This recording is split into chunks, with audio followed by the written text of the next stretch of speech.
Hello and welcome to another episode of the Everyday Joy podcast. I'm your host, Joy Ravella. Let's get into today's verse. Proverbs 14 verse 23 from the Message. Hard work always pays off. Mere talk puts no bread on the table. So in studio with me, I have the lovely Sharon. You are wearing the most gorgeous shade of this mustard yellow. Okay, it takes a certain brave person to wear yellow. Brave or stupid. We are talking about Proverbs 14:23. Hard work pays off. Mere talk puts no bread on the table. Sharon, what are your first impressions of this verse? First of all, it's Shrove Tuesday today, so happy Shrove Tuesday. I hope you've had lots of pancakes like we do on Tuesday as we prepare for Wednesday. Yeah. Ash Wednesday, which is tomorrow. That's right. So, yes, after eating all those pancakes, I'm going to have to do a fair bit of hard work. I can see it. I can feel it.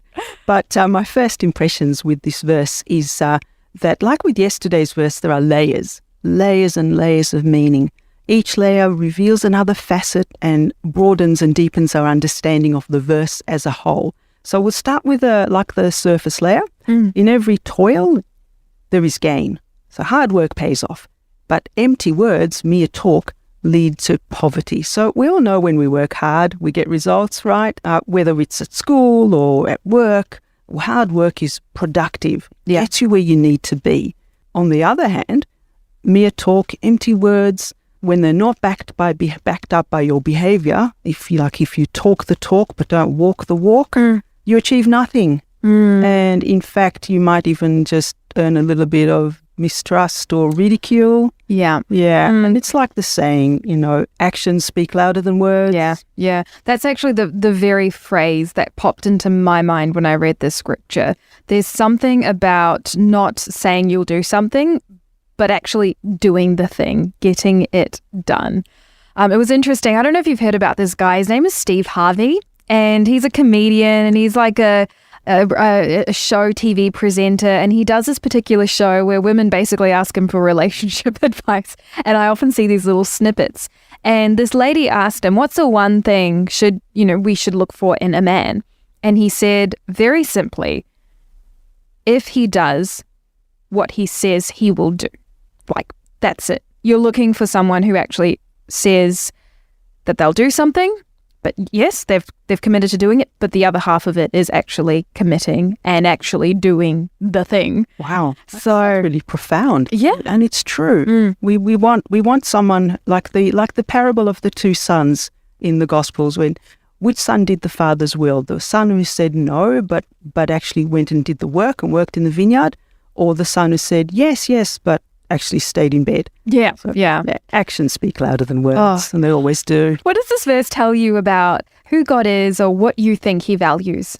I'm actually rubbing my hands here because this verse. Can you hear that? That's right. Can you hear that, everyone? The Hebrew word used for hard work has a deeper meaning, and it also means pain. Physical, grinding, physical, emotional pain. It's the same word. It's called etzev in Hebrew. We find it in Genesis when Eve and Adam disobey God and they have to face the consequences. And God says, hey guys, this is what the world, this sorry, broken world now looks like because of you. And he says to Eve, in pain you will have children. We're talking about not just the physical pain of childbirth, but the anxiety of bringing up the next generation.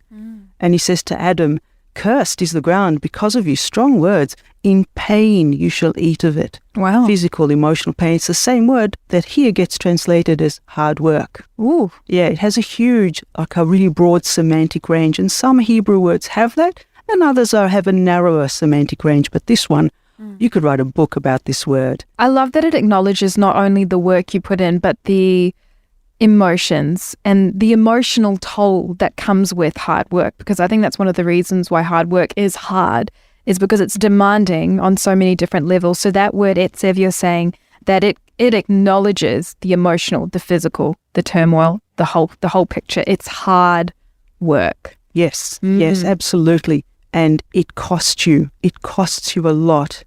But, no pain, no gain, right? Yeah. Yeah. So pain can lead to gain, even if the only thing we gain from our pain is that we pour out our heart before God. And if we lean on him heavily in our times of pain, that's a good thing. And, I think of Jesus, how he's described, I think it's in Hebrews, that he learnt obedience through suffering.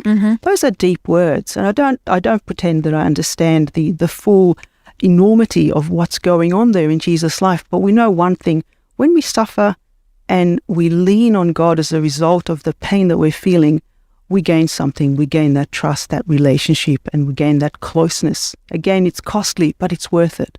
Has this verse come alive in your world in any way? Yeah, look, I have a couple of stories. So one is just from like at the surface level, hard work, putting the pancakes of today's aside. I have a story from my garden. Yeah. So I have a huge garden. It's got vegetables and berries and flowers and fruit. It's got everything in it. Now, when I put in the hard yards, when I weed and water and prune and care for it as it needs, I get a beautiful result. I get veggies and fruit and beautiful flowers. But when I don't, it very quickly becomes like a jungle of weeds. It looks shocking, as it does at the moment at the end of summer because it's so hot out there. But in my experience, just at that level, hard work always pays off. Yeah. It just does. And emotionally, when I've leaned on God, I think we spoke yesterday about how I lean on God, about my concerns and my pain over bringing up my child. When I've brought that to God and I've leaned on him quite heavily, I've been able to bear that pain and the frustration. I know he's walking alongside me. So like in yesterday's verse about giving our burdens to God, when I do the hard yards and when I intentionally lay my fear, my worries, my pain, lay it at the feet of God, and I trust him and lean on him, it always pays off. I'm always better off for it. Yeah. And if you're listening right now and you're wondering what we talked about yesterday, Sharon was sharing a story about, not a story, it's life for you at the moment, praying for your daughter who has some debilitating health issues, which means she can't live a normal life, and choosing not to worry about that, but choosing to give it to God. But I guess what you're saying, to paraphrase, is that is hard work. Doing that process is hard work. Yes, it is hard. But it's also worth it, you're saying? It's worth it because it equips me to actually be effective. It's hard work, and it's futile work if all you do is sit and worry and sit and be in pain and it goes nowhere. That's futile, and it's so energy consuming, time consuming. But I want to be intentional in my fruitfulness for my daughter, and I want to be intentional in my relationship with God. I want to be close to God, as close as I can humanly be. And that means trusting him and leaning on him, or being carried by him, because I know that's where my peace and that's where my joy is, and that's where I can become effective. Well, that wraps up today's episode of the Everyday Joy podcast. You can get in touch via the email. It's just in the description below. Back tomorrow. I'll catch you then.